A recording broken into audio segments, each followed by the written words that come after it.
ভারতের প্রধানমন্ত্রী নরেন্দ্র মোদীর গতদিনে জাতির উদ্দেশ্যের ভাষণের একটি বক্তব্য শুনিয়ে আজকের পর্বটা আপনাদের সামনে শুরু করব।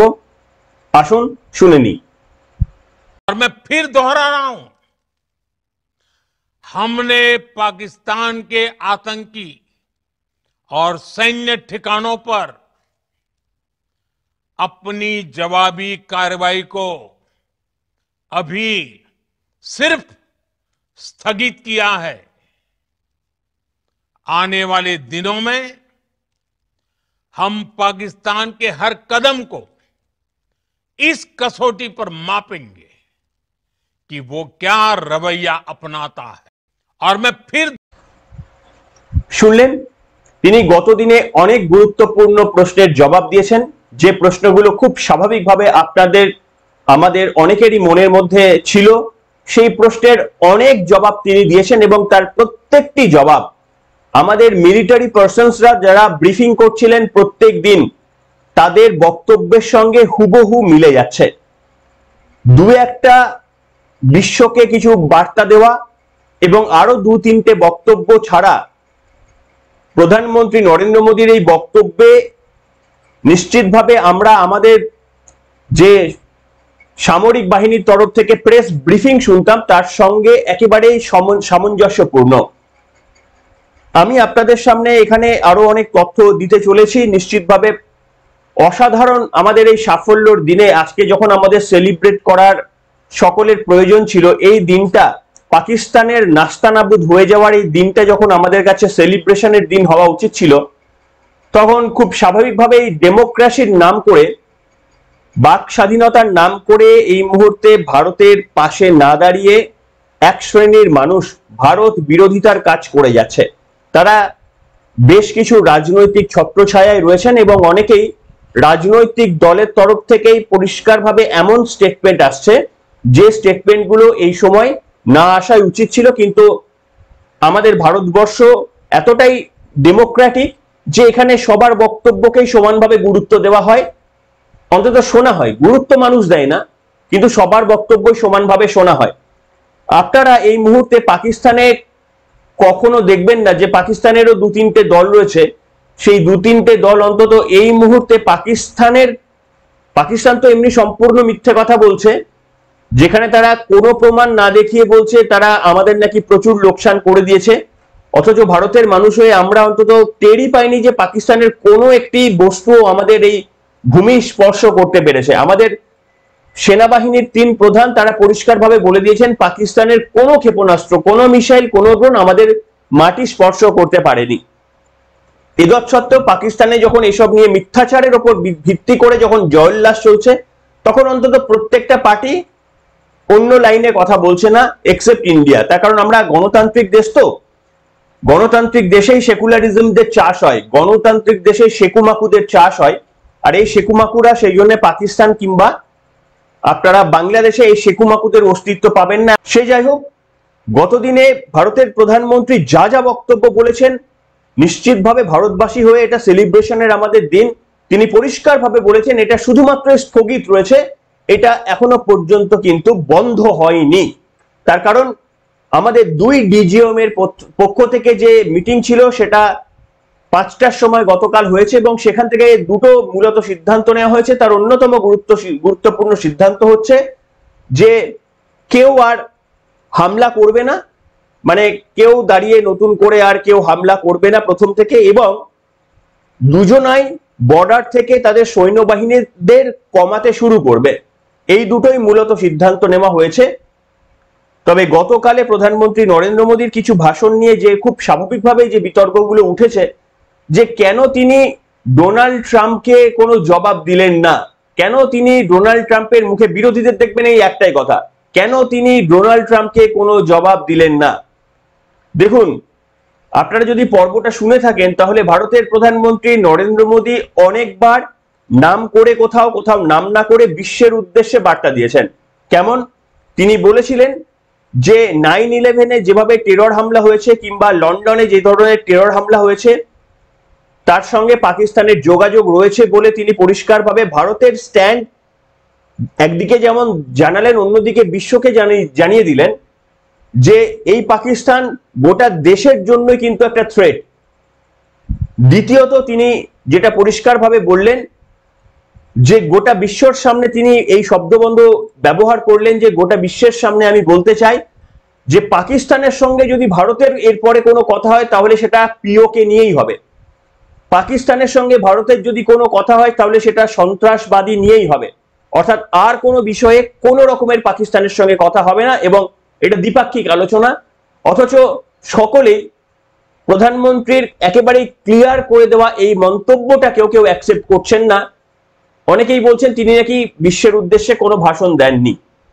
আসলে বাংলাদেশপন্থী যারা মানুষরা রয়েছেন তারা চান যে আমাদের বাংলাদেশে যেমন পরিস্থিতি হয়ে গেছে, ভারত যেমন অনেক কিছু রেস্ট্রিকশন করতে শুরু করেছে বাংলাদেশের ওপর, তারাও চাইছেন যে নরেন্দ্র মোদীকে ডোবানোর জন্য ভারতকে ডোবাতে। কেন না, যদি ভারত এই মুহূর্তে ধরুন ডোনাল্ড ট্রাম্পের মতো একটা কি বলবো মোহাম্মদ বিন তুগলকের মতো একটা রাজার নামে যদি কিছু একটা বলে বসে তাহলে এর ইম্প্যাক্টটা কিন্তু নরেন্দ্র মোদীর যতটা না হবে আমার আপনার তত হবে।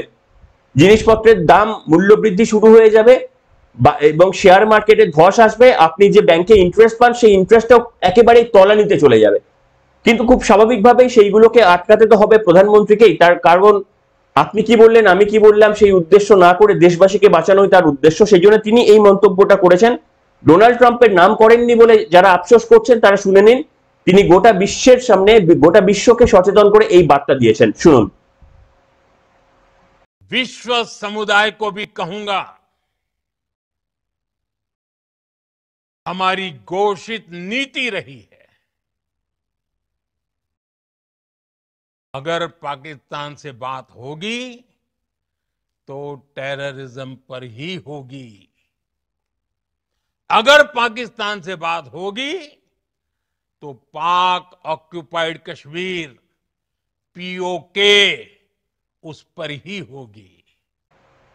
দেখুন, আপনাদের যাদের মনের মধ্যে সন্দেহ ছিল, মানে সকলের মধ্যে সন্দেহ নেই, তার কারণ দেশপ্রেমের রক্ত যাদের শরীরে ধমনির মধ্যে দিয়ে বইছে তাদের মনে খুব একটা সন্দেহ হবে না, তার কারণ তারা ভারতের মিলিটারিদের তো অবিশ্বাস করবেন না। কাজেই ভারতের মিলিটারিরা যা সামাপ করেছেন তার উপর যেহেতু ভারতবর্ষের একটা বড় অংশের মানুষের বিশ্বাস থাকবে, তাই সেই জায়গা থেকে আমি আপনাদের সামনে বলছি নরেন্দ্র মোদী গতদিনে যেটা বললেন পরিষ্কার দ্ব্যর্থ ভাষায় যেটা বলে দিলেন সেটাও পাকিস্তান আমেরিকাকে জবাব দেওয়ার থেকে কম কিছু নয়। কি বললেন? তিনি বললেন যে 3 দিন যুদ্ধের পর পাকিস্তানকে পেটানোর পর এমন একটা জায়গায় চলে গেছে পাকিস্তান যে পাকিস্তান কার্যত গোটা মানে গোটা পৃথিবীতে ঘুরে বেড়াচ্ছে যে কার মধ্যস্থতায় এই যুদ্ধটা থামানো যায়। তারপরে যখন দু একটা দেশ মিলে এটা থামানোর চেষ্টা করে, মধ্যস্থতা করার চেষ্টা করে, তখন পাকিস্তানের ডিজিএমও প্রথম ভারতে ডিজিএমও কে ফোন করে এই প্রস্তাব দিয়েছিল। আমাদের সেনাবাহিনীও তাই বলেছিল, আমাদের ভারতবর্ষের প্রধানমন্ত্রীও তাই বলল। অর্থাৎ কোনো ডোনাল্ড ট্রাম্প না, কোনো আমেরিকা নয়, একেবারে পাকিস্তানের ডিজিএমও আমাদের ডিজিএমও কে ফোন করেছিল। এই বক্তব্যটা আপনারা একবার শুনে নিন। যারা বিশ্বাস করবেন না শেকু এবং মাকুদের গ্রুপের, তারা যুদ্ধের প্রথম দিন থেকে বিভিন্ন স্ট্যান্ড পরিবর্তন করছে, তাদের কথার পাত্তা বা উত্তর দেওয়ার প্রয়োজন আপনারাও বোধ করবেন না, আমার তো প্রয়োজনই নেই। কিন্তু আপনারা এই বক্তব্যটা শুনুন যে পাকিস্তানকে কিভাবে নাস্তানাবুদ করে দিয়েছিল আমাদের বীর যোদ্ধারা, সেটা এই বক্তব্য থেকেই পরিষ্কার হয়ে যাবে। শুনুন। भारत ने पहले 3 दिनों में ही पाकिस्तान को इतना तबाह कर दिया जिसका उसे अंदाजा भी नहीं था। इसलिए भारत की आक्रामक कार्रवाई के बाद पाकिस्तान बचने के रास्ते खोजने लगा। पाकिस्तान दुनिया भर में तनाव कम करने के लिए गुहार लगा रहा था और बुरी तरह पीटने के बाद इसी मजबूरी में 10 मई की दोपहर को पाकिस्तानी सेना ने हमारे डीजीएमओ को संपर्क किया। तब तक हम आतंकवाद के इंफ्रास्ट्रक्चर को बड़े पैमाने पर तबाह कर चुके थे। आतंकियों को मौत के घाट उतार दिया गया था। पाकिस्तान के सीने में बसाए गए आतंक के अड्डों को हमने खंडहर बना दिया था। इसलिए जब पाकिस्तान की तरफ से गुहार लगाई गई, पाकिस्तान की तरफ से এর থেকে বড় প্রমাণ আর কি হতে পারে। এবং এই বক্তব্যটা যারা ভালো করে শুনেছেন, এটা ডোনাল্ড ট্রাম্পকে দেওয়া যোগ্য জবাব একটা। কোনোভাবে কোথাও তিনি ডোনাল্ড ট্রাম্পের নাম উল্লেখ না করে একেবারে বুঝিয়ে দিলেন যে এখানে আপনি যেটা করছেন সেটা মিথ্যাচার করছেন। আপনার কাছে কোনোভাবে ইনফরমেশন থাকতে পারে, কিন্তু আপনি মধ্যস্থতা করেননি। মধ্যস্থতা যদি তিনি করতেন তাহলে একটু ভেবে দেখবেন, ভারতের রিপ্লাইয়ের পর তিনি রিপ্লাই দিতেন। তিনি হিরোইজম দেখাতে গেছেন, সেই জন্য তিনি ভারতের অফিসিয়ালি ডিক্লেয়ারের আগেই তিনি নিজে ঘোষণা করে দিয়েছেন। কাজেই ভারত বুঝিয়ে দিয়েছে তার প্রশ্নের উত্তরের জবাব না দিয়ে যে ডোনাল্ড ট্রাম্পকে পাত্তা দেওয়ার কিছু নেই। কিন্তু এখানে একটা জিনিস আপনাদের মাথায় রাখতে হবে, দেখুন ডোনাল্ড ট্রাম্প কিন্তু ওই মোহাম্মদ ইউনুস নন। ভারতের প্রধানমন্ত্রীর একটা স্ট্যান্ড থাকে, আপনারা দেখবেন বাংলাদেশ নিয়ে এত কিছু হয়েছে, বাংলাদেশের মোহাম্মদ ইউনুস নিয়েও মুখে একটা বক্তব্য বলেননি, পদক্ষেপ নিয়েছেন, মুখে বক্তব্য বলেননি। সেই কারণে আপনাদের ভাবতে হবে ডোনাল্ড ট্রাম্পের বিরুদ্ধে কোনো কথা বলা মানে হচ্ছে এই মোহাম্মদ বিন তুগলক এমন কোনো সিদ্ধান্ত নিতে পারে যাতে করে এই যে আমরা আপার হ্যান্ড পজিশনে রয়েছি এইটা আমরা নষ্ট হয়ে যেতে পারে। আমাদের বিপদ আমরা নিজেরাই ডাকতে পারি এবং সেটাই চাইছে বিরোধীরা। তারা সেই জন্যই বারবার বলছেন ডোনাল্ড ট্রাম্পের নাম কেন নিলে না, কেন নিলে না। যদি ভারতের প্রধানমন্ত্রী ডোনাল্ড ট্রাম্পের নাম নিত এই মোহাম্মদ বিন তুগলক, তাহলে ভারতবর্ষের সত্যি সত্যি অনেক ডিপেন্ডেন্সি রয়েছে।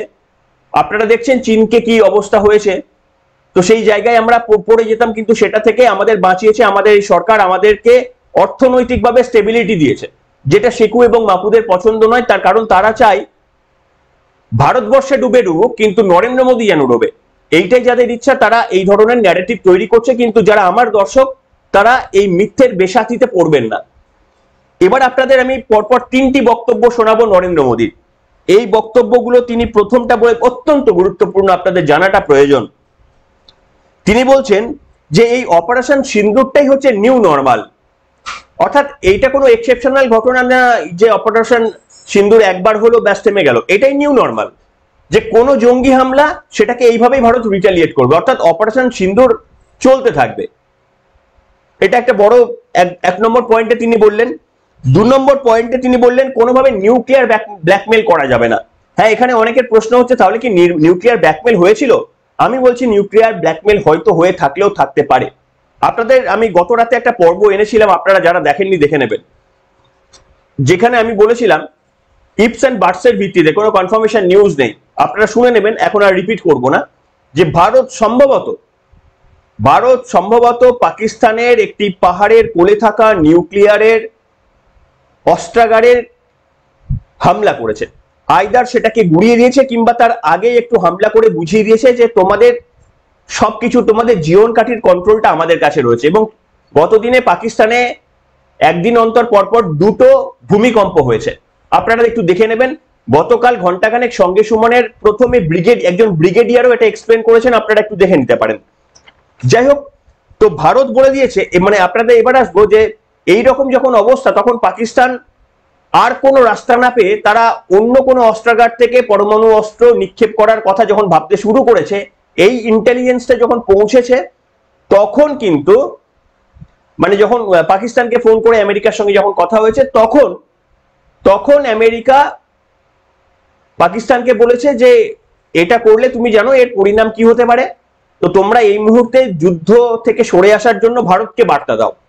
সেটাতে রাজি হয়ে পাকিস্তান নিজে গিয়ে ভারতকে ফোন করে যুদ্ধ থেকে বিরত রাখার বার্তা দিয়েছে।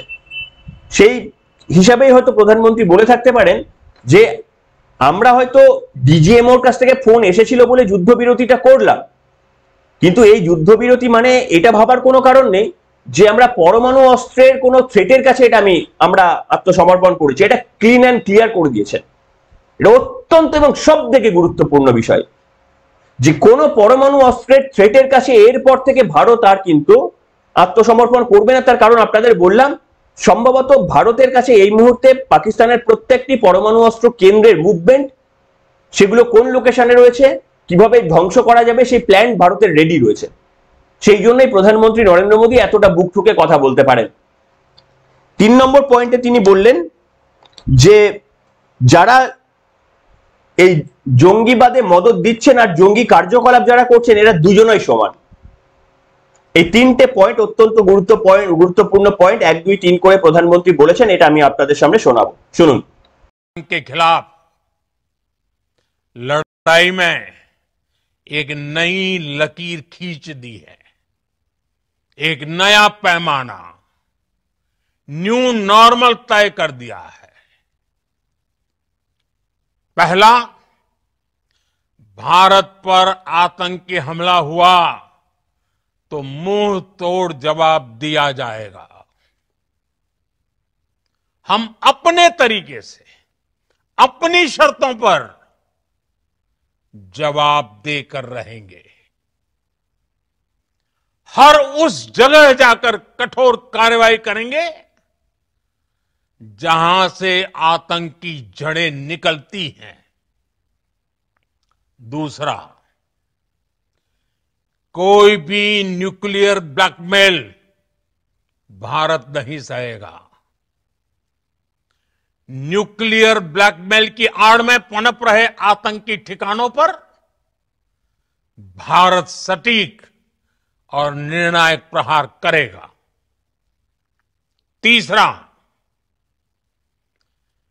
हम आतंक की सरपरस्त सरकार और आतंक के आकाओं को अलग अलग नहीं देखेंगे। এর থেকে মুতোর জবাব আর কি হতে পারে আমার তো আর মাথায় আসছে না।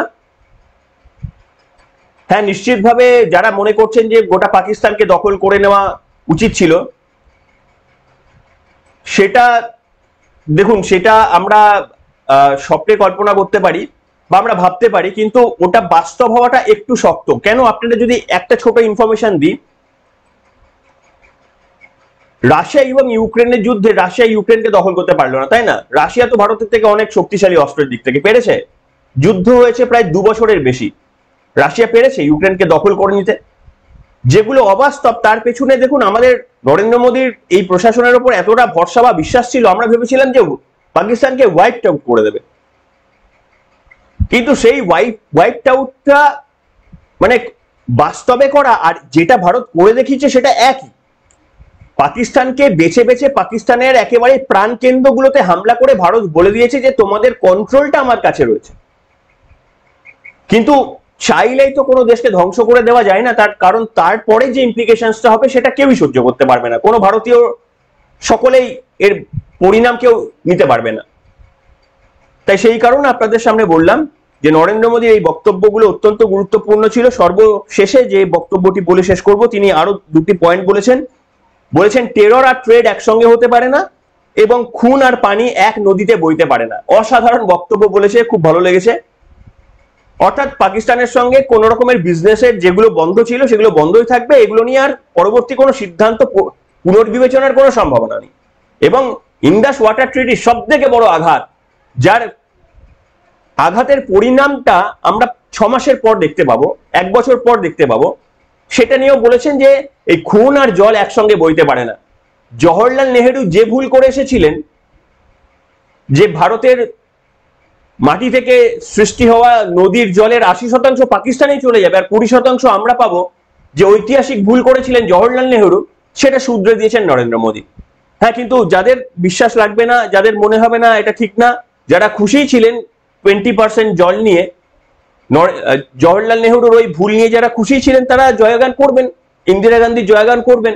তার কারণ কংগ্রেস আর কোনো লিডার পেল না। ইন্দিরা গান্ধীর পর তো আরো 2-1জন লিডারের যদি নাম করতেন, মনমোহন সিং এর তো নাম বলতে পারতেন, যে মনমোহন সিং যা করে দেখিয়েছে। এখন সেই ইন্দিরা গান্ধীতে ফিরে যেতে হয়েছে। এই যে আমি জানি না এরপর আবার জওহরলাল নেহেরুতে ফিরে যাবে কিনা।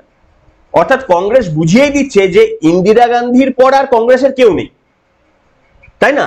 এর থেকে আর পরম সত্য কি হতে পারে? কংগ্রেস তো নিজেই বুঝিয়ে দিয়েছে। এনিওয়ে, আপনাদের মন্তব্য এখানে গুরুত্বপূর্ণ। আমি আবারও আপনাদের কাছে রিকোয়েস্ট করি যে দেখুন, ভারতের সঙ্গে পাকিস্তানের যেমন লড়াই চলছে, লড়াইটা চলছে আমাদের মধ্যে দেশপ্রেম এবং দেশদ্রোহীদের মধ্যে। কাজেই আপনারা যাদের একটা বিরাট অংশের মানুষ, যাদের মধ্যে দেশপ্রেমের সাচ্চা রক্ত বইছে, তারা যদি আমাদের পাশে না থাকেন, তারা যদি আমাদের চ্যানেলগুলোকে সাবস্ক্রাইব না করেন, তারা যদি আমাদের সঙ্গে না থাকেন, তাহলে এই যুদ্ধে এরকম ইউটিউবার তো প্রচুর রয়েছে, এই যুদ্ধে কিন্তু তাদের জয়লাভের সম্ভাবনা যেন কোথাও না থাকে। তাতে করে আপনাদের সমর্থনটাও আমাদের প্রয়োজন। আপনাদের বক্তব্যগুলো যদি মনে করেন যে আমার গলার মাধ্যমে ফুটে উঠছে, আপনারা যেটা বলতে চাইছেন সেটা যদি মনে করেন যে আমি আপনাদের মাধ্যমে সেই কথাটা বলতে পারছি সকলকে, তাহলে আপনারা আমার পাশে থাকুন। এটা আপনাদের কাছে রিকোয়েস্ট। যেমন থাকেন আপনারা যারা নিয়মিত শোনেন, সাবস্ক্রাইব করেননি, ভুলে গেছেন করতে, তারা সাবস্ক্রাইব করুন। আপনারা কাউকে দিয়ে এই ভিডিওগুলো যদি শেয়ার করেন, তাহলে আমাদের উদ্দেশ্য যে একটা সময় হবে যে ভারতের সঙ্গে কি কি গদ্দারি হয়েছিল ঐতিহাসিক যুগে, এবং সেগুলো ঠিক এখন করার জন্য ভারতকে ঠিক কোন পথে হাঁটতে হবে, এইটা আমাদের সকলের কানে পৌঁছে দিতে হবে। কিন্তু সেই কাজ তো আমি একা করতে পারি না, আপনাদের সহযোগিতার প্রয়োজন। তাই আপনারা আমাদেরকে সাবস্ক্রাইব করবেন, আপনারা আমাদের বক্তব্যগুলো আপনাদের বিভিন্ন প্ল্যাটফর্মের মাধ্যমে শেয়ার করে আমাদের বিস্তার ঘটানোর সুযোগ করে দেবেন, যাতে করে ভারত মাতার জয়গান এত দূরে পৌঁছাতে পারে। প্রত্যেকটি আজকে যারা ভারতের সঙ্গে গাদ্দারি করছেন, একটা দিন আসবে তারাও যেন বাধ্য হয়ে লজিক্যালি বুঝে তারা যেন ফিরে আসতে পারে। সবাই ভালো থাকবেন। নমস্কার।